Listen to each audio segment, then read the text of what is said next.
Okay, so we're recording here, all right? And I'll stop down, I'll start into this, step into it.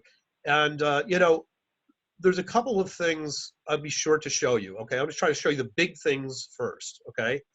So I am going to pop open a Word doc.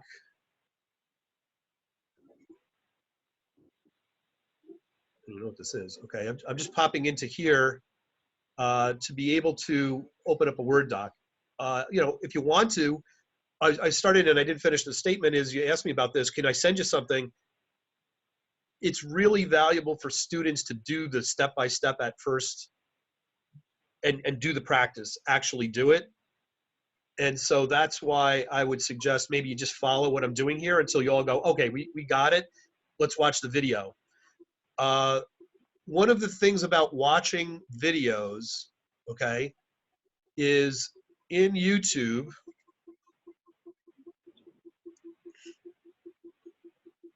okay, so if I go into YouTube, all right, and if I, let me find a video here. Okay, so we have Debussy for studying, and we get an advertisement. Hang on a second, let me get past this. Okay, so this, I've just picked any random video. Hopefully you can see on my screen, I've added something, you can see my add-ins in my Chrome browser. You know, I'm using a Windows computer here, and there's a little gizmo up here, an add-in called Video Speed Controller. And I recommend it to you for this course and then beyond. A lot of these things, I just mentioned things that have made my life a lot easier. And YouTube videos, you're able to go down into the gear, into settings, and you're able to set the playback speed. And they have this really crazy technology that you can speed it up to 120, 1.25, 1.5, 1.75, 2. And it doesn't change the pitch of the voice. I mean, the technology behind that is pretty cool how this works. I don't know if anybody's ever used this before. And so you can watch a video that I give you or any other video from now on if you install this video speed controller. That's the actual name of it. If you do a search on it, just to give you an idea, video speed controller for Chrome. Okay, in my case, I use Chrome. You just fill in whatever browser you're using, right? And I go there. Okay, so it knows that I already have it installed, so the option is to remove it. But normally you'd see an install here, and this add-in has worked really, really well for me. I have had no bugs with it whatsoever. Okay, and then what happens is up in your video, there's a little marker that shows a speed of 1.0, and I'll bet that you could listen to my videos at about 1.75 to 2.0. And the reason I add the speed controller in is you have more control than you get out of the YouTube built-in speed controller, all right? And so you can use your mouse, you can come up here and you can click plus, plus, plus, and the number goes up to 1.5, 6, 7, so your resolution is higher. And I actually use this like a gas pedal. So I can on the fly, you can speed the video up and slow it down, and then if you went too fast, you go back again. You just click down on the on the timeline, and you just go back a few minutes to catch whatever was said again. Okay, so it's a really enhancement to learning with YouTube, and I'm saying that because my own videos, you could probably speed them up quite a bit. It's always a question whether you're talking to an expert or beginner, and I tend to go just a little bit past beginner on my YouTube videos, so the information might be obvious to a lot of people. Okay, so I just thought I'd show you that when you eventually do get a video from me that shows you how to do anything, but specifically how to do the Word doc. Okay, so I come back to my Word doc here, and the first thing that you'll notice on my screen, and so if you do have Word running right now, okay, so I kind of suggest that you can separate if you have a big enough screen, you can separate your screen so you're watching me while you're doing the Word doc. You do a little bit of step-by-step here, all right? So in this doc, you'll see special indicators and characters are being shown in my document. And what I say to students is it's time to say, if you haven't been doing this, I suggest if you want control over your document, if you've ever had pain in Word, what you want to do is you want to turn it on so you can see what's going on under the covers, so to speak. When I turn off the ability to see all this, I feel like I'm flying blind. and I can't understand, like, if my document starts acting up, these symbols when they're showing help me to understand it quite a bit. Okay, so in order to turn these on, there's two places we have to touch. We have to click a couple check marks to turn visible what is normally invisible. Some of these marks here. So if I go fast, if you want me to slow or wait for you a second, just call out. Just let me know. If you feel like this is not worth your time, just say goodbye. It's nice to say goodbye to you here. If you already know this and you just want to watch the video, fine. It's okay. It's all right with me. But if you want, so if you get did somebody already I know? was just curious because you were my operations teacher, and we did this right for operations. We went through the video and how Yep. you wanted the format for the It's the documents. same Right. thing. It's the same thing. So I know this. Yeah. Yeah. Yep. That's what I was Okay. expecting. People would start going, oh, okay, I've seen this before. Very good. Okay. So Yeah. if you care to depart, that's fine. And if everybody decides to go, it's okay. I don't take it personally. I just think that sometimes the first few steps get you a lot further. You understand what I'm talking about, and then you're not left trying to figure it out. What did he really mean by how to do this? But if you take a few steps here tonight, you can get the rest of it. Save the document, and use it for following it in the video. Now, in the video, the format, the actual headings may have been for a different project, and I'll review that or revise that for this project. But the fact that you're able to add in headings, okay? So we're going to start using things up here if you haven't used them before, okay? So these headings are intelligent headings, and Microsoft Word, we're going to use those to be able to see the outline of this, all right? So to turn on these visible characters, you click on File, and you go to, oh, my little screen is blocking it here, okay? So you come all the way down to the bottom where it says Options, and you click Options, okay? So you get the Options window in Word. Again, if you're doing this and I go too fast, just let me know. I know, try to watch both things, and do this and watch this gets too fast or whatever. Okay, so when we have the options open, we're going to click on the display menu. Over here on the left, we have a vertical menu. Click on display, the display options here. And what you want to do is click Show All Formatting Marks, which are all these marks right here. You can turn them on selectively, as you're going along. Maybe some of these aren't important to you or get in the way, but it always works for me to just show all formatting marks. The main thing is a tab character. Spaces are shown with little dots. Paragraph marks are very important. Hidden text, never use it. Optional hyphens, never use it. But object anchors, I use all the time. Okay, so only 2 out of these 6 things I never use. So I use 4 out of 6, so to speak. Okay, so you click that, you turn that on, show all formatting marks. And then click Advanced. Go to the Advanced menu, all right? And there's a lot of things in here. Your eyes start blurring, glazing over here. And what you want to do is on the right, you have the vertical scroll bar on the right, and just click once. Go down like a full page. And then we have to go down just a little bit more. So it's like 2.5 pages down. And some other time, you might want to investigate what happens when you turn these things on and off, but it says show document content, and I turn on show crop marks. I've never tried some of this other stuff. You might find out that it's really valuable. I just never, it's always being updated, all right? So show crop marks, okay? And when we click those 2 boxes, we just say, okay, and we leave here. And now your document should look like mine. And these are the crop marks. They're sort of arrows coming in from the corners that show where your margins are set to, okay? And we're just going to accept, what is it, 1.5? 1 inch on each side, okay? So if you look up above, I don't know what they call this bar up here. It's a rule, it's got a ruler, it's a rule. And it by default, if we go to the design menu, or layout, is it layout? You go to layout menu, right? And you can adjust the margins. It's I think it's 1.5. I guess it's 1 all around. The default is what they call normal, and they have 1 inch all around the page, 1 at the top and 1 on each side and 1 at the bottom, 1 inch around, right?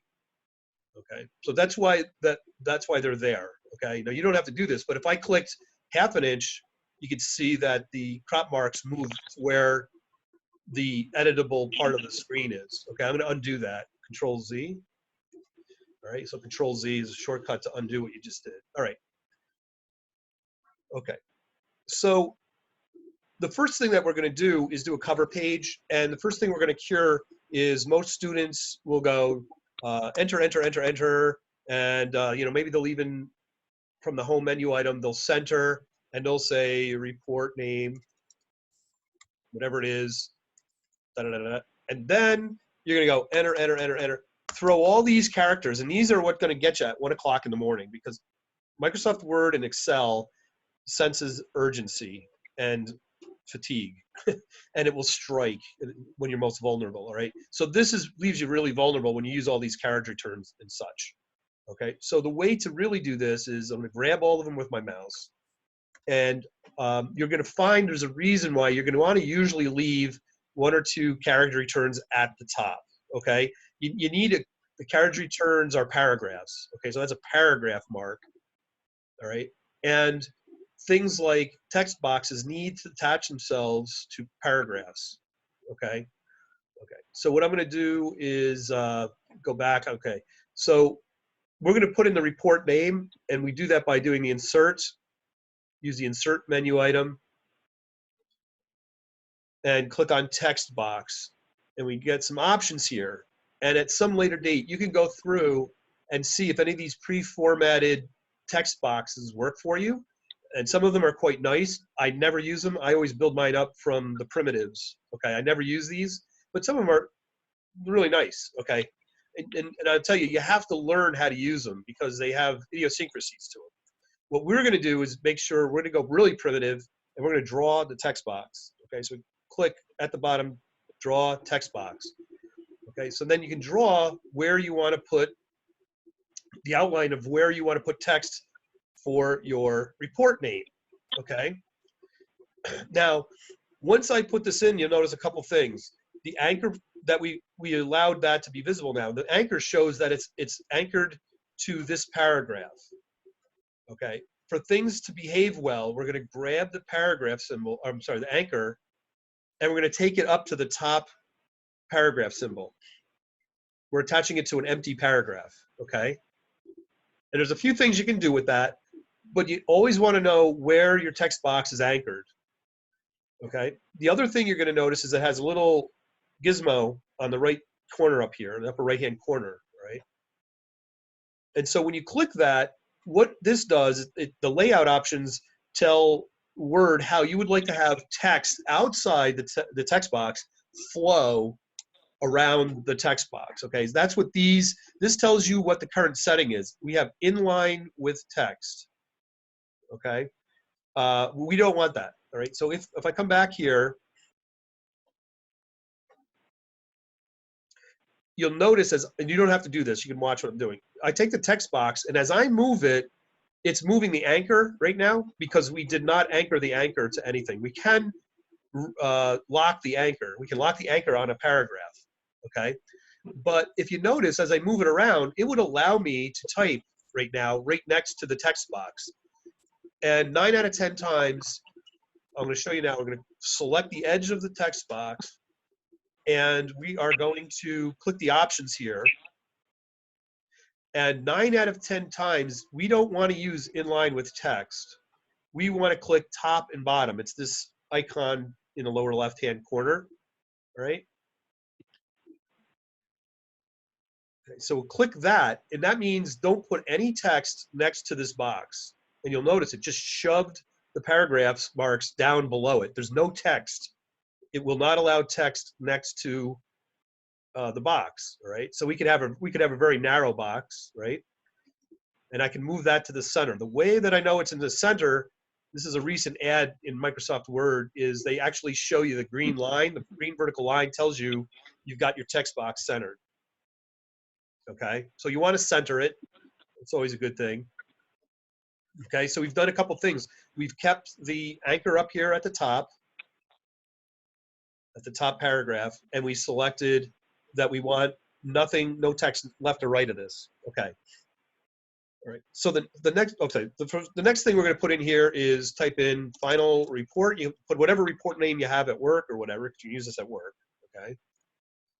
All right. And probably we want it centered in the text box, which was itself centered on the page. All right.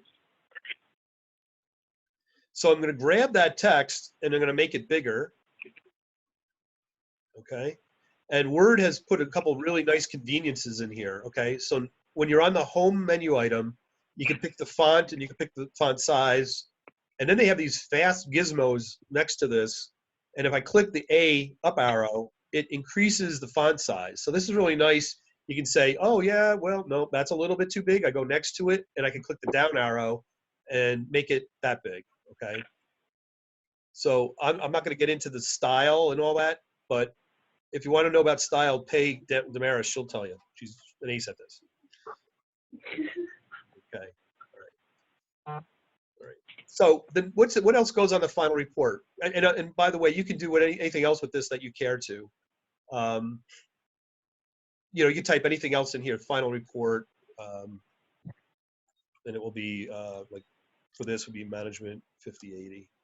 At a minimum, that's a decent name for the report. Okay. All right. At a minimum. I'll try to be clear on the report, things that I don't really care about, and then generally it's like making it appear nice, and then have your narrative flow idea to idea pretty well. Okay, so final report.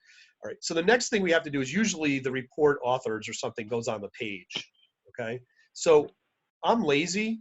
I already set up one text box that works really well for me. So I'm going to grab that text box and I'm going to Control C. You have to grab the edge of it, right? And then you Control C, put it on the clipboard, and just Control V again, and it puts a copy of it. Okay, so I liked all the setup that we did with that. And then again, this is kind of like a issue of style that I don't care about. You know, you can experiment, make it look nice.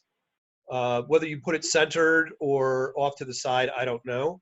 But usually the title block, or rather the report author box, is a little bit smaller font. All right. So I'm going to grab all that text and I'm going to put in there my name, which is too big. So I'm going to grab that and use my handy make it small button up here, the text shrink box, and something like that is, basically balanced with the size of the font above, okay? And also one of the things that might happen down here is we go from centered, sometimes you go to like left justified. That's an issue of style. I'm not going to really, I don't grade down at that level. It's just that I'm trying to show you some nice things to use for reports at work, really. So, and then you can put in your address, right, or whatever it is. For the course, you don't have to do that. But what you're going to put certain things in there, like an email address and phone number or whatever else. Okay. I just want to show you what applies to the course and what applies if you use this elsewhere. Okay. And again, this is just a starting point. Everything that it takes me to go through here, I've done this so many times. I don't even keep the template around. I build the document every time. I've done this so many times now. All right. Okay. So great. We have a cover page. Okay. So notice where the anchor for our lower text box is. Let's grab that and move it up to the top paragraph symbol. Okay. Now don't follow me on this. Okay. I'm going to show you what happens. If we leave it there, what I'm going to do is we have a free paragraph mark. Nothing's attached to it. Okay, so our upper text box is attached to the first paragraph, and then we have this. This is one of the reasons why I usually put a couple paragraphs in at the beginning. Okay, because now we need page 2. Okay, so what kills people is if you try to use enter, and drive it all the way to the next page. Right, so we're not going to do that. Okay. Now remember, my anchor for the lower box is on this lower paragraph symbol, right?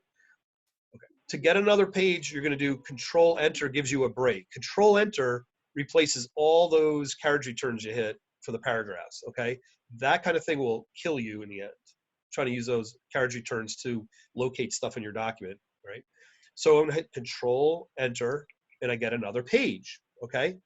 And it put the break right where I wanted it. But if you remember, our little box down here was connected to a following paragraph, all right? So it got driven to the next page, and that's why it's always great to know where your anchors are, okay? And so when that happens, it happens to me quite often, and I don't worry about it because I know it just happened, right? I can just grab the text box, and if I drag it, if I just kind of like jiggle it over this top of the page here, and I just bring it back up to the page that I want it on. That's as bad as it gets. That's all it is. And you'll notice that the paragraph symbol, or I'm sorry, the anchor symbol is on the page break. So just to be nice, I'm just going to move it to the paragraph. It wants to glom onto something. It has to be anchored to something. And when that something gets moved, it goes with it, right? So now we have page 2, and this will be your automatic table. In fact, I'm going to enter in the table of contents. I'm going to enter it like that because we're going to use the automatic table of contents later on, okay? Okay, so we have another paragraph here, and this table of contents will build up as we use the headings up here in the top, okay? So I'm not sure if you've used these kinds of headings before, you know, how much experience you've ever had with those, but I actually, for other work I do, I totally rebuild the selection of these styles. This is the style window up here. And so I can take any bit of text, and as I roll over this, it's going to show me under the style what it would look like.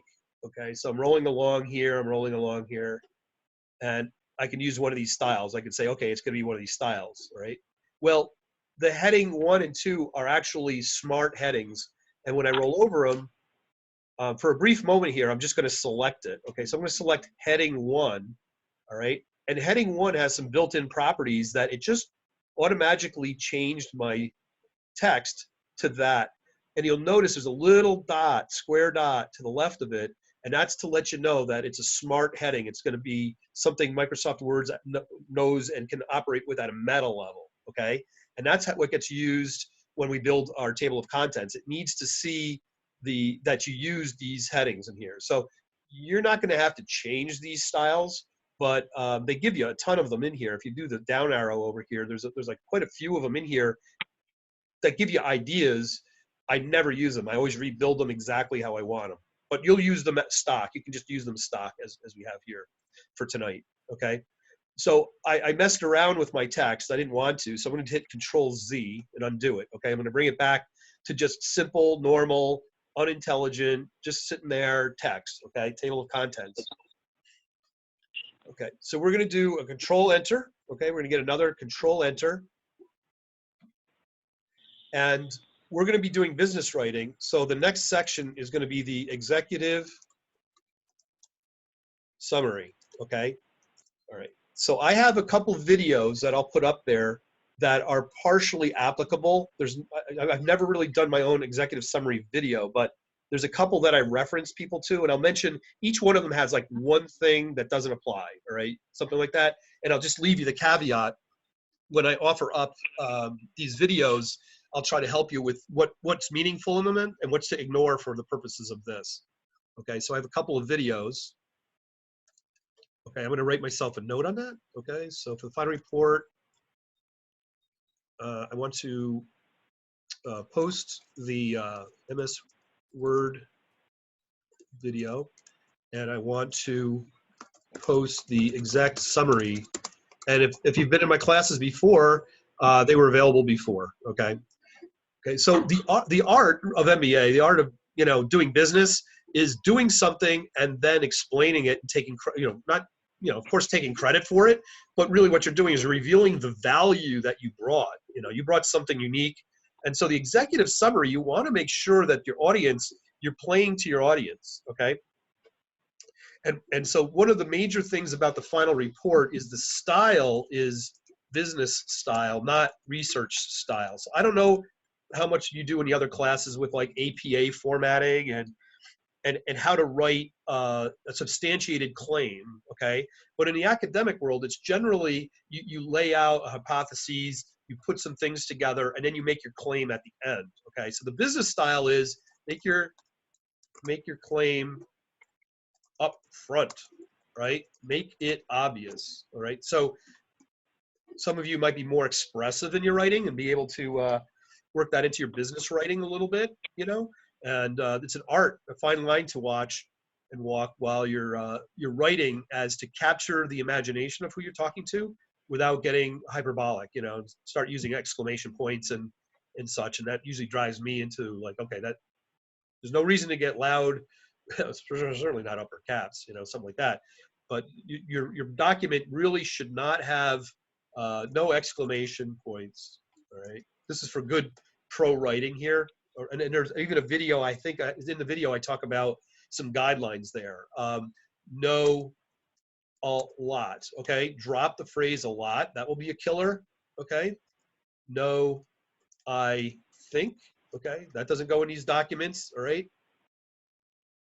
It's not so much nobody cares what you think. It's just that you have to state it the right way. All right. So you want to depersonalize the claims a little bit.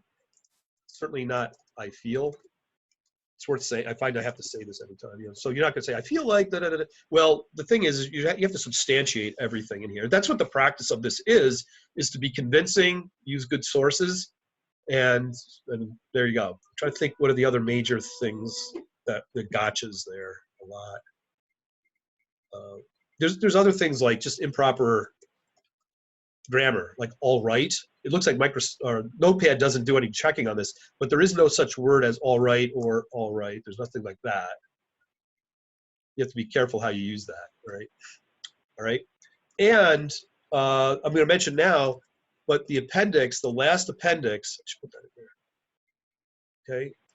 So the last, one more time, last appendix is a screen grab from Grammarly. All right? And I think that's in the video. I'll make sure that it is in the video.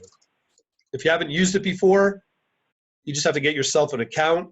And the free account, I now have a paid account, and I don't even see why I did it. It actually causes me more grief because it finds way more things, and I haven't figured out how to control them and back it off and say, I don't care about that problem, you know? And it's really not foolproof. Okay? It does its best. Whoops. You might have heard the noise in the back. There's a 3D printer running. It just stopped. It just finished a print. All right. Okay. As I say, all right. Okay. So, you know, no slang. I'm trying to think about other things that'll come to my mind here, but those are certainly not part of pro writing. Okay. You know, so even your emails at work, certainly your emails here, are practice in assuming that the person you're writing your email to is not going to be the only person seeing that. Right? Okay. So a lot of this is just getting our heads into how to write. So I'm going to post the Microsoft Word video and the videos on the executive summary, and then I will publish guideline, you know, a guideline, writing guideline for final report and rubric. All right. And I'll tell you how this works. Okay, so when everybody gives me sends in their submitted on eClass, and they give me a Microsoft Word report, I'll tell you what I do. Okay, I'm going to go over. I'm going to use this document. Suppose you gave me this. Okay, and what I do is when I receive it from you, okay, this might help just to understand, like limit the avenues your brain is going to go in trying to deliver what you think I want here. I'm trying to make it as clear as possible and limit it so you don't go off the grid and create too much work. Note to overkill on this. All right. Okay. So what I do immediately is when I get it from you, I go under review and I turn track changes on. Okay. I rename the file with a little G in the file name. That means I'm grading it, and that's the one you're going to get back. Okay.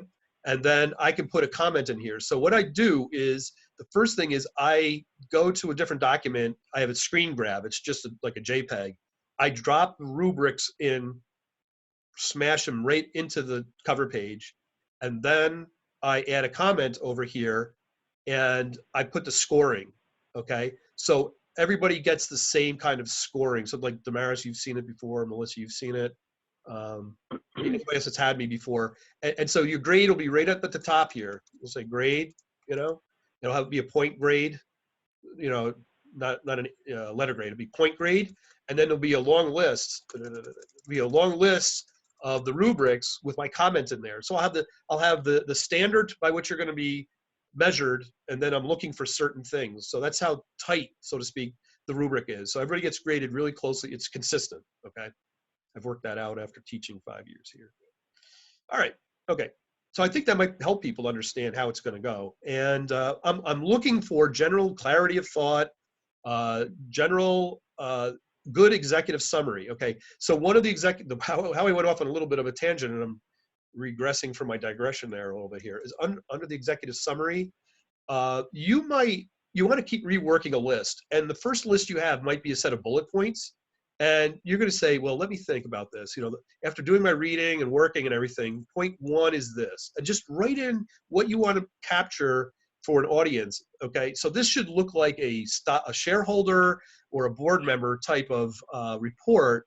And you're trying to be clear about this. In practice, what I'd like to have you do is do better on this than you've ever done before in writing a report, and add that to a true skill that you could fall back on.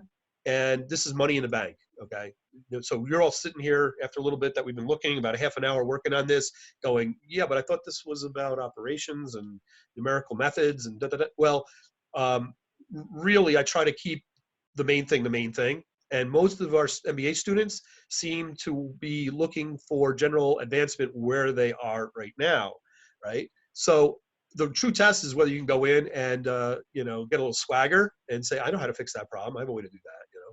And so you know, I look at putting it on the ground that is benefiting you, like in hard dollars and cents and promotions, and you know, let's say promotions within your level of stress tolerance. Right? Okay, so what you do is you manage your points as you're developing the paper. You look, as you develop your paper, you keep transferring the major points up here. So you go, that is certainly something I don't want to have the reader miss. You want, you know, this is how you develop it. You work your rest of your document this way. Okay, so we have an executive summary, okay? And at first you can start with some bullet points, and you work them both ways. You go, okay, I've got to cover each of these points down below. All right. So let's say we have this executive summary. We're sitting there, we're looking right now at the last, this is the last page that we were on. And what I'm going to do is turn off track the changes right now. And what I'm going to do is show no markup. Okay, so I want to simplify our view. I don't want you to be confused about comments and edits. Okay, because it was beginning to show them. I just turned them off. I can turn them back on again, so I can show all markup. That goes back to where we were. Okay, they're there. They're just, you can just say no markup. By the way, in the world of professional, double check before you submit a paper that you remove comments. If certainly if you don't want the reader to see them, because they could turn that back on if you've forgotten to take them out. This has happened to me before, and to others surely. You know, if you forget to accept. Okay, so before you know, most of your files like this, I'll show you. I'm going to say file. I have to get this file, save as. You know, I'm going to call this 99. I might say MGT, 5080, 5080 final report, right? And that's the final name of the report I want to deliver. But I'm going to work as a draft. Okay, I'm going to work as a draft here. This is the one that you submit to Grammarly, and then it kicks back all your edits that you agree to that you want, and that's the one that you end up submitting. Okay, so when you submit it, it's okay for me, if you're managing where you are with this, is that it might even have the word submit at the end of the title. Quite often, that's how I work. I mean, I usually turn a report in, and you know, people are aware of the fact that this was the final, you know, or you might say final or something, whatever it is. Okay, but for now, I'm going to name it draft. Okay, so I'm saving this off. You might, if you're doing this, if you're playing at home, you know, you might want to do that. Okay, so mine got saved off. All right, under a good file name for the course. All right, so I'm in executive summary. I've turned off the track changes, so it's not showing me all the distraction that's going on. All right, and I'm going to hit Control Enter. Okay, Control Enter gives me another page, and I need to move the Zoom box out of my way here so I can continue working. Okay, so what would be a good next thing? Believe it or not, what comes after executive summary is an introduction. Okay, it's as if the executive summary could be ripped out of the report, and people can understand pretty much what they're going to see. Okay, and in an executive summary, I'm going to say it's not really point one. I would put claim one. Okay, I say point, and that sort of takes the edge off it. We're talking about a claim, whatever that is, however you want to phrase that. You want to put a strong point forward that you're trying to make, if that might be your claim, or a claim of success. If you've done the Kibbe Strand stuff with me in operations, you know what I'm talking about there. You've vanquished mod 4. Yeah. Okay. Yep. Okay. That's just gibberish to anybody that hasn't taken that class. All right. So the next level is an introduction, and it should stand on its own. Okay. It's a little bit different. Okay. It outlines what people are going to read in here, and what you want to take them through, and how they're going to be better people for having read this. Okay. So you have introduction there, right? And then hit another Control Enter. Look how many pages we're building so fast, And my undergraduate students fall off their chairs like, I've never done a big, as big of a document like this. I'm like, well, welcome to the real world. I try to get, reality base here. Okay. So we had introduction, and I'm just going to say section 1, which was going to be under the form of heading 1. We're going to use heading out of, now I'm going to select the home menu item, and that shows us the styles here, right? And so we'll select each of those headings that we have so far, and they'll all become like heading 1. Okay, so they get trapped when we do the table of contents. Okay, so section 1, let's say there's at least 2 sections. Section 2, section 2. Fine. Okay, so section 2. All right. Control Enter. We're going to do conclusion. As a habit, okay, you could challenge this. You could see if this truism holds true. In the conclusion, there's 2 major things that I find you quite often want to do. Now, this report's a little different than a Kibbe Strand. It will be, all right? It's going to be a little bit more of pulling together a study and recommendations. Okay, so in the conclusion, effectively, you're going to look at lessons learned, okay? So it's sort of the opposite of the introduction. It works with the introduction. You're really basically, in a conclusion, explain to people how you delivered as promised, okay? I'll even put that in here, okay? So what you really are doing, delivered as promised. In the introduction, you say, here it comes, and in conclusion, you're gonna make a nice logical linkage of a few ideas. So lessons learned could be like, whatever you improved by doing this assignment, you share that with whoever's reading this and say, you too, now I'm gonna share you this experience or phenomenon, all right? And I've done the work for you. Here's the paper. And when I'm reading research papers, that's how I look at it. I go, what can I take out of this? How strongly does it attach to what I'm interested in? And what parts of this are germane enough to even reference it in my document, okay? So, okay, so we have lessons learned. I'm even gonna put this as a 1 dot, okay? This is gonna be a 2-point list. Lessons learned, next steps, okay? And I believe be all just really nice to know if you agree or disagree on this, whether those 2 things fly universally as you do your conclusion, if you think in terms of that. There could be other things. Sometimes there has to be other things in there. But basically in business writing, you're talking about, I changed the world, my lessons learned. Let me share with you what I learned about how the world changed for the better for company XYZ, okay? And we haven't done it all, okay? So we haven't done it all. Oh, by the way, contractions, you don't use contractions. Where did that other notepad thing go, right?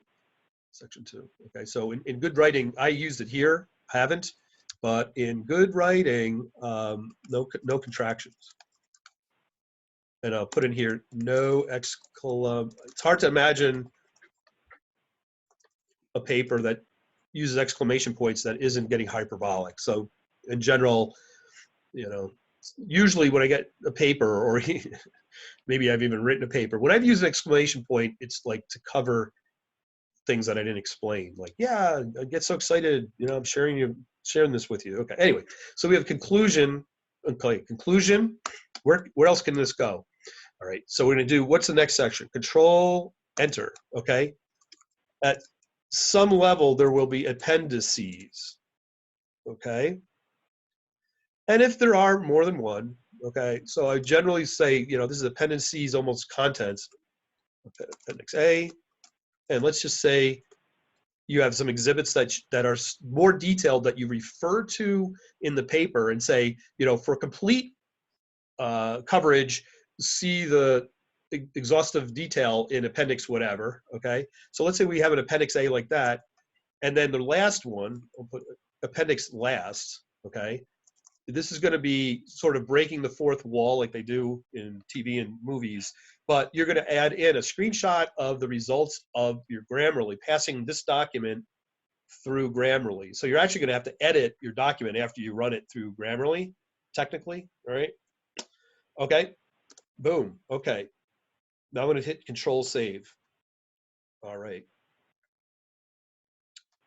Okay, what's the next thing, the most important thing here? How are you all hanging in there? Is this, you know, breathtaking? I'm still here, but I'm actually gonna take this moment to leave and make dinner for my family. You got it. Okay, you're all welcome thank you for your time, Professor. Thank you very much for being here. And you know, from here you can go back to that video, and you could. I think this was very helpful for you to be here, you all, so far. You know. Yeah. And so that's fine. That's good. Hopefully you got something out of it. All right. Thank you. Good night, everybody. Good night. Bye bye. Okay. And then there were 3. Okay. Right. I think oh, there's 4. I see my list down there. Okay. Still 4. Okay. And as I say, as it starts making sense, the video, if you feel, well, this goes on in the video, but what I'm showing you here is maybe a little bit more appropriate to what this course is going to be for the final report here. And so I think, oh, I know. Okay. So the next most valuable thing to show, all right, as people may start peeling off here, is let's use our headers and footers. Okay. Let's use a hack first. Where did we get to here? I'm gonna use a little hack here. So I need to move my little window on my screen. And if I click under File and I click Print, okay, this is a little bit of a hack, all right, a little cheat. All right, so you take a look at where you've gotten and just eyeball it, weigh it in, and see if there's any major problems, okay? All right, under the print preview, I like the way that they do this these days, all right? Way down at the right hand, you can change the zoom level on this. So I'm looking at 2 pages, and I tend to like to look at 1 page at a time, all right? So I'm gonna push the zoom up. So oops, that's got too big. There's a little lag going on here, wait a minute, okay. So I'm gonna put it at 100%, okay? So technically, yeah, I'm just holding up an 8.5 by 11 sheet. It says 100%, but that's now 8.5 inches wide, right? Okay. So you can page down through here really quickly to see if there's anything you'd like to tend to. It's like course edits. Is there anything in here that didn't work out? Is there anything that got, wow, I didn't even realize I did the sections in reversed order there, or something like that, right? Okay, so we have all these sections in here, and I will take the output of this file and I will put it into the final report eClass tab with the video from this I hope this got recorded. Oh, okay, still recording. I just wanted to check. Yep, all right. So I'll put the video, when I put the video up, it'll be under the final report, and it will have this actual file. I'll put up there right after we get done here tonight. Okay. So I can page down through here and I go, okay, so far everything's behaving well. I'm just going to escape. I'm not going to really print this. There's no reason to right now. I just hit escape, okay, and it gets me out of that print and back to me editing again, all right? Okay, move a few things around here. All right, okay, so the next thing that is high payout to make this thing look really good, okay, is let's go to page 2. We're on page 2. Okay, I lied. Let's go to page 3. Okay, I'm actually gonna bridge. I want my view to be showing page 2 at the top and page 3 at the bottom. And this will make it convenient for what we're gonna do next. Okay, so you double click in the header. okay? And the first thing we're gonna do is we wanna put a line separator. It's a visual separator of the header from the body, okay? So in Microsoft Word, you go to the Insert tab and you click on Shapes. And Microsoft Word is really clunky with using these shapes, so you'd never do anything too exotic. That's just a footnote that if you're trying to put a diagram into a document, there's other third-party software. I use Visio. I've used it for like 20 years now or over, and I think I had Visio when it was born. And it makes drawing a lot easier. It's not cheap. I think they have a $100 student version now, and you're able to use like all these kinds of symbols and make a fairly good drawing. If you really want to go crazy, you could use Illustrator and put all these things in there. Okay, so anyway, the thing about Illustrator, it's really for visual. It's not really has any function behind it. All right, so I'm just going to pick the simple old line. I'm picking a line here. So I pick the straight line, no arrows. My cursor changes, and I go for the very corner where the crop mark is, okay? And so my heavy plus sign here, my heavy cursor is sitting right at that intersection. And I'm gonna hold down my left button while I draw. Okay, so I'm holding down the left mouse button and moving on my pad on my computer, and I can pull that line any direction I want. If I hold down the shift key, if you hold down the shift key, it limits it to every 45 degrees. So you get a nice straight line right across and make it match up with the other crop mark. So I release, it's given me the line and I don't touch anything yet, okay? Because I have this line is still selected. You can see the handles at both ends. There's these little round handles, which allows you to pull it around and edit it and everything, okay? As it is an object that we inserted, it has an anchor. See the anchor sitting up there? And so the header is alive right now. I got in there by double clicking and I can't edit in the body right now. Okay, so there's these two meta levels of editing. One is when you're doing the header footer, and one of them is when you're doing the body. The body, you spend most of your time in the body. All right. So I put a separator line at the top of the page. I want one at the bottom for the footer. So I'm just going to hit Control C, Control V. Okay. Okay, so just inserted a line, horizontal line.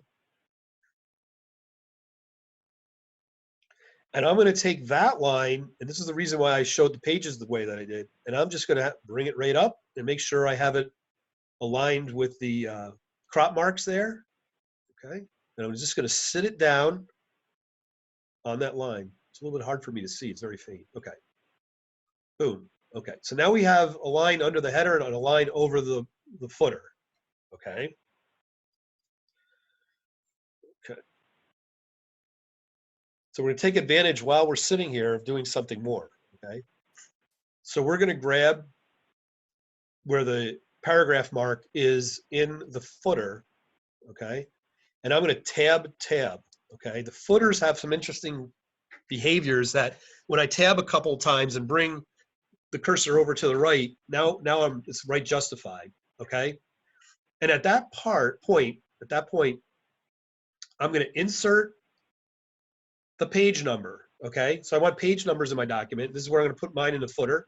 Other times you might have put them in the header. You know, it's all whatever. You know, it's whatever the convention is. Okay, so when I click page number, it gives me an option, and I scroll over. I want to put the page number at the current position, and I'm going to come over to the options here, and I'm going to scroll down just to the next one below here. Okay, so if I scroll down to these styles of page numbers, for the purposes of this class, use the page X of Y. I really like that format myself, because when I'm in a document, especially online these days, it's hard to tell where you are in a document, okay? And this helps your reader if they're looking at it in electronic especially, but even if you're reading it, so if you're reading it, you kind of know how many pages deep you are. You have a big stack in your left hand and you have a few in your right hand, you're near the end of the document, right? But anyway, so you have situational awareness that you don't have online. So anyway, here's page X of Y. So I'm going to click that, and it inserts page 3 of 8 automatically right there in my footer. Okay. Excuse me. All right. So the header, I'm coming down below to the next page, And this in this header, I'm going to type in here, well, I'll probably type in like MGT5080 final report. And for this evening, the purposes of this, I'm just going to leave it as that. You can play around with your headers. As long as you have that in there, that's fine, okay? Just have some kind of header, that would be the minimum, okay? And you can dial it up. You can actually put images into here. So you can take your logo, like your company logo, all right, and you can put that in here. Okay, I mean, that's like the first level of craziness beyond how I describe how to do this for the course. Is you could put an image in here, and the way that you would do that is we're going to use this other places. So you would go, you would do insert. On insert, you would pick picture, okay, and it would pop open your options here. And let's see, I think I have one here that I used to grade one of my students. Where is it? Oh, it's not, I don't know where I put it. I thought it was right up there. Okay. There we go. All right. So I just entered anything in here as a confused smiley, right? So this is going to be like a logo in your document if you so care to do that, right? So you have to kind of make it small and then reposition it. And remember how we, when we did the insert text box, we need to do the same thing here. We need to say, I'm willing to allow text next to this little guy, this picture, whatever it is, it's your logo. And it was it had said top and bottom, and it was pushing the text down too far. So I need to allow this image for Microsoft Word to put text alongside it. So I picked, what is this one? Square, I think? Square. Okay, so the option here is square. Okay, that allows text next to the document. So I would say that might just show you a kind of a cool thing, since we're talking about it here tonight, about how you can jazz up your future documents. Okay. Okay. All right. So that's kind of a minimum. You don't have to put the picture in there, by the way. You don't have to put the image in there. That was just extra value for showing up tonight. Okay. So we've got that done. Let's go use our hack. We're going to go in there. We're going to do file print. Let's see how this thing looks. Did we make any mistakes there? Okay. So on the right, I'm going to use my scroll bar. I'm going to go to the beginning of the document. Oh, that doesn't look right, right? The cover page usually doesn't have a header and footer on it. Okay, so let's fix that. But let's just go through here, and you're going to notice how much better this thing is looking, just for the little that we've done so far. And again, I'm going to share with you that in reality, I do this in a matter of maybe 5 minutes. I don't even keep a template around when I need to do a new document for somebody, unless they tell me that they want it in some kind of format. We're getting towards what, we're almost there basically with how a document should look. And just that separator line, the page numbers, and your header up here, and possibly a nice little image up here, whatever it is, you've got a pretty nice looking document. Okay, so I'm going to hit escape. I hit escape. And how do we get rid of the header and footer on the cover page? Okay, so let's go to the cover page here. And I'm going to double click and activate the header. And the body part of the page goes like faded gray here. Okay, it's indicating that it's not active. Okay, so we're in the header here. Final report. Up here in the ribbon, okay, it knows that I want to do header footer work, and it has selected a header footer menu item here and given us a whole number of things. I virtually don't use anything in here except what I'm going to show you. Now, you all can do, surpass what I've even done by maybe playing with some of these options. I don't even know. I don't even know what they do. But the only thing we do in here is I click different first page. And so Microsoft Word is aware that the cover page is so common that it actually built it into Microsoft Word, and it allows me to do a different header footer on the first page. And my different header footer for the first page is going to be blank. I'm not going to allow anything in there. Okay. So I'm going to put my cursor back in the middle of my first page here, my cover page, right? And I'm going to hit Control Save. It's a habit of mine from the days gone by when this used to blow up. You always wanted to have a version that was in the last 3 minutes since you last saved it in case something blows up. There used to be many more bugs in Microsoft Word. I don't think there's any in there now, right? Okay, so let's remember we went over and we looked at file print as a hack or a cheat to look at it, and there's that nice clean cover page now, right? And if we page down, you'll see the second and the rest of the pages have the headers and footers in there, right? Okay, now, excuse me. Now we're gonna get a little technical, all right? And this is how the next best use of the next 5 minutes is to be able to use the table of contents. I have to think about this. I haven't done it in a while. Okay, I don't do it every day. So let's see if I can click in the right places to get this to work. Okay, the first part is technically, all right, the standard for the document is 12 point Times New Roman.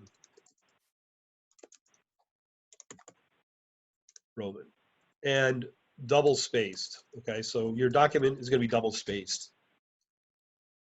So these are just, I have this in other places when I describe how to do when I describe how to do the report. This is within other instructions, but I'm just telling you here tonight. Okay, so 12 points to Roman, right? Where are we? Okay, so I'm going to hit escape. Let's get out of the print preview, and let's go down and see what whether the rest of our document is actually 12 point Times New Roman. Well, it's not. It's Calibri and it's 12 point. Okay. But what we have in our documents right now is basically a little bit of text. Okay, so we have a little bit of text outside of things that we want to turn into intelligent headers. Okay, so we're gonna get a little technical here over the next 5 minutes. Okay, so we have all these sections want to be recognizable headings, like official headings. Okay, so how do we do that? All right. Let's pick on one. Let's say not the table of contents. Let's use executive summary. How would we like all the text in here? All right, right now I could grab. Let's get on our way to making this right. Okay, so while the document's still simple, I'm going to put my cursor next to the table of contents, and I'm going to go all the way to the end and find the last thing in my document, which is down here in the appendices, and I'm going to hit Shift and click with the left mouse button. I've selected all the text. We don't have anything else in there, so we're safe to do this right now, okay? Might as well do a universal fix while it's simple before we have to go make it all crazy, okay? So I grabbed all the text in there, and at this time, I am going to change it to Times New Roman and 12, okay? So we're abiding by the first criteria that, or at least the last criteria I just typed in that document. So everything here now is Times New Roman. Go ahead, you can make this any font you want, okay? I don't know what kind of crazy fonts I have, right? So make it a nice font, whatever it is. I'm making it ugly and whatever, just to make a point there. But you know, on your cover page, you have your style, freedom of style on that.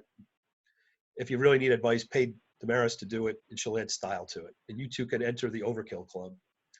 All right. Okay. Thanks. So we have we have everything converted Times New Roman 12, right? But now we're going to do some more work. Okay. For our headers, we're generally going to want that a little bit bigger. Maybe we're going to hit bold on that. And so we're going to edit. Okay. So we're going to click just the executive summary, and we're going to click heading 1. Okay. Now we don't want that because we need Times New Roman, but maybe we're going to go bigger on the headings from 12. Maybe we're going to go 16, maybe go crazy, even make it 18 point font. In this font, it's at 16 point right now. But when you change fonts, the point size is relative to the font that you're using. So 16 here might not work for 16 elsewhere. But about this size, the height of this font is working for us. I think it looks pretty good. All right. But now we have to do a work. We can actually edit these styles up here, okay? So if you're following along, you have your executive summary selected. You've clicked the default style that Microsoft Word puts out as heading 1, which happens to be Calibri Light at 16 font, 16 point. But we can make this style anything we want. We're going to edit it, okay? So click Modify, okay? And one of the things I like to do is change the name a little bit so we know that it's different from the default heading that Microsoft Word gives us. Okay. Right. In fact, another way to do it might be like my heading, my heading one. Okay. This is the style for my heading. Now we know that we made it. Okay. Right. So look at all the things that we can change this on. Okay. We can ignore these first three lines. Okay. And we don't want it to be Calibri light. We're going to change it to Times New Roman. Times New Roman. Okay. And I'm going to go with 16 right now. That's probably appropriate. Okay. Right now it has the font color as blue. Let's go to automatic, make it black. Basically, that makes it black. And it's showing down below the example. So it's giving us a preview of how this looks. What happens if we bump this up to 18? I'm going to go with 18 on this. It looks pretty good. All right. It's going to draw a little bit more attention to it. Okay. Then I'm kind of ignoring all the defaults down here. Just seem to work for me all right. So only in this document, that's fine. Okay. If you click over here, new documents, there's something called a normal.dot file that Microsoft Word watches for you. And if you make style changes, that's the universal reference file that Microsoft Word goes to when you open up Microsoft Word, and it looks at all the defaults that you might have edited. So if you click new document based on this, it will change that universal guide document called normal.dot. And as a footnote, that's the one that gives security people a real trouble, because somebody could come in and just change the normal.dot outside of Microsoft Word and have it do nefarious things on your computer. So that's always been, they've had to find ways to make that a little bit more secure, just for your information. All right. All right. So we're going to continue. We're going to go under format. We're not done looking at this. Okay. The other things that we can do when we change these styles is we've already changed the font, so we don't have to go in there. Let's take a look at paragraph. Okay. Is there anything in here that we care to do?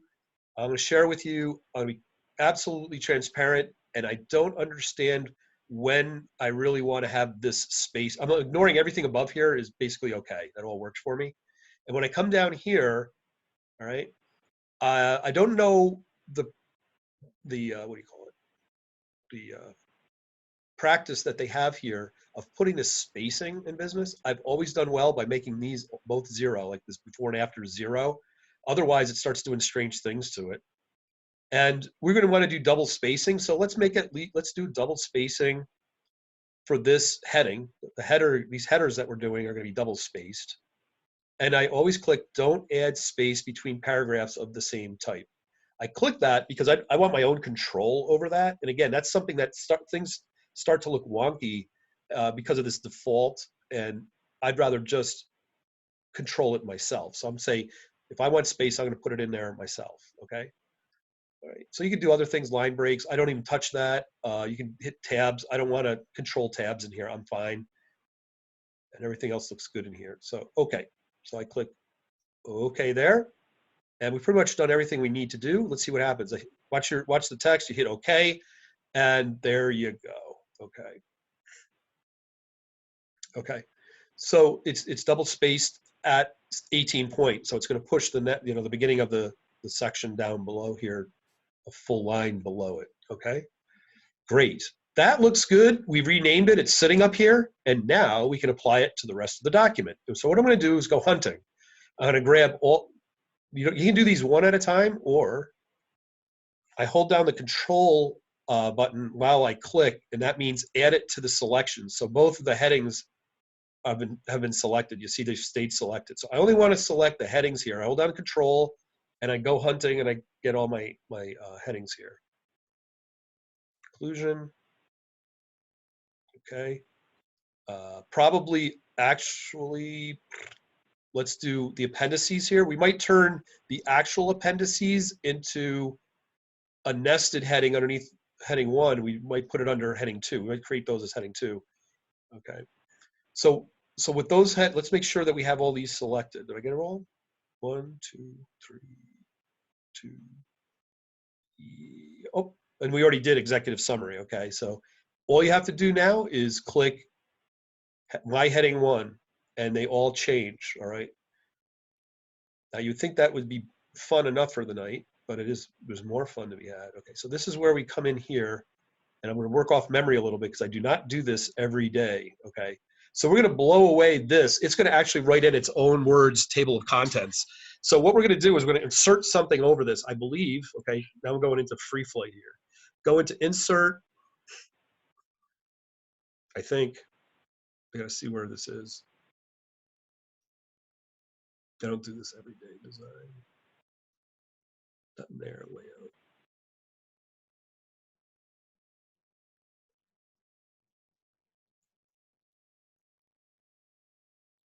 Insert. Table contents. Something about format, layout, breaks, margins.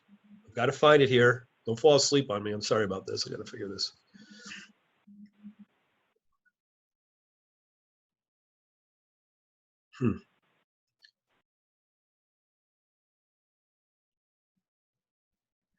And maybe that's where we call it for the night, because I don't want to hold you up here. And I can finish off a part 2 of this video, and I'll just take it a couple more steps. It'll be really 2 videos. It'll be this one and a little adder at the end of this. I honestly don't do this every day. I'm trying to remember where you go for that. Before you wrap up, I just want to ask you a question. The quizzes you said are going to most likely be based off of cases. No, right? The quizzes will be more of a homeworks. The final report will be, and maybe the final exam will be under some casework. Certainly, the final report will be like a case based, whether we use the ones out of the book or not. But the quizzes are going to be like chapter work. Yeah, it's going to be like as long as you did well in the homeworks, and it's open book, open notes. Okay. Yeah. All right. And then is it any case that we choose? I No, just want to no. start Yeah, final. I understand. It'll be so to speak directed. I will, Okay. I'll pull that together and let you know what it's going to be about. Professor, I have a question. Sorry. Damaris, were you done? No, I just wanted to, I'm just trying to like figure out, Yeah. what more information for the final project so that I can get started with it. Uh-huh. But you'll probably be posting something like this week, right? Oh yeah, yeah. I'm Okay. gonna pull it all together this week. Oh.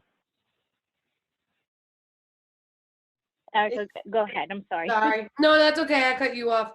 As far as the quizzes go, is there a time frame like that we have to complete them? Yeah, I want to get quiz 1 out here. Let me put it together. Because we haven't had assessments yet. You've had assignments, but not assessments. It's to help like start gathering our focus together a little bit. So it's going to be based on the homeworks that you all did. Okay. And I'll make it clear, the quiz will be, question wise, or section of quiz will be on this part of what you've done already. It's not like you have to figure out where it came from. Okay. The first one is to, get us up and going. And it's a little bit short notice too. I understand that. So hopefully it's not too burdensome. It shouldn't go more than an hour. Okay. It's open book, open note. And if you run into some kind of something that doesn't make sense, just email me. In fact, I think I've posted my phone number too. My work phone number. I'm gonna type it here, and so it'll be in the video. And my work, I'll put it up. Work number. I have my own, sort of business number here. Is 845-554-5802.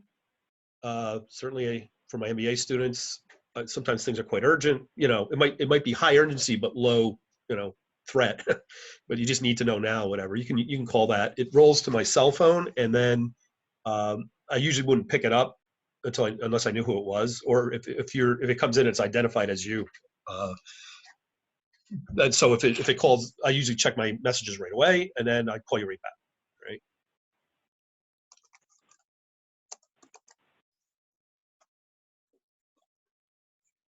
Oops. All right. Okay. So that's that. And actually, I'll just let. I'm not going to try to continue with the table contents. I honestly forgot as I'm sitting here. I wasn't planning on doing all this tonight. Where in the header you find that. I got to think about it. It has something. Yeah, I just can't remember where it comes from. References. Yeah, there it is. Okay, so let's just finish that off. Here's under references, we're going to click table of contents, okay? And I never mess around with the styles because I don't think the improvement was ever worth my time to look at it. But you might come up with something beautiful if you want to play around with that. That's great. Okay, so custom table of contents. Oh no, I don't, that's fine. All right, so I'm going to click on the first style. So under Microsoft Word, they usually call these like styles, okay? Automatic table one, just fine. Yep, and everything we have right now is a level one, so we won't see any of this nesting going on, all right? So I click that, and there you have it. It went through, and it puts this word up here. If you notice, it picks a style that's not Times New Roman. I'm not going to make you go fix that, all right? So within reason. All right, so this is all automatic, and it put the page numbers in by what we simply did right there. So it's up under references and table of contents. How hard could that be, right? Okay, so now I'm going to hit Control Save, and if we do a file print, again, I'll mention that if you get these processes down and add a few of your own, like that you'd like to use all the time, I can do this in probably less than 5 minutes anytime I need it. And so I'm going to do a print. I'm going to look at print just to do a preview. Okay. Okay. Boom. Okay. Nice cover page, ugly font. Pick a better one. There's your contents, executive summary, and all your headings. I would say I would probably back it off to 16-point font. That seems to be a little bit loud, but whatever. You can tell I don't really care. I mean, 16, 18, that's just a matter of style. And I'd be the last one to be advising people on their word style. Maybe not, I don't know. But this gives you a really functional document template from which you can measure everything else. Okay, it might not suit you what you need at work, but it's my go-to on this. And the other thing in the video is how to include screenshots. It goes through how to do a screenshot. And I do share this with all my students. I try to share all the things that help me in my workflow from day to day. So being an independent consultant for the greater part of at least half my career, you have to develop techniques like this. You can't be paying people to do it. You have to figure it out. You have to be kind of handy. I've been with startup companies, and basically I used to hire people in all the key positions and then play sweep. I would do all the things that fell between cracks or jobs we hadn't hired for or whatever else. So that's why I've seen a lot of things from different angles. Okay, and this suits me very well. This format works just fine. Okay. All right. So yeah, if any other questions, email, call if it's an urgent thing,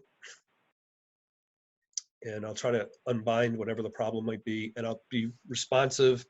I am going to go put together a quiz. I'm going to try to get something put together for the quiz for this week for Sunday night. All right.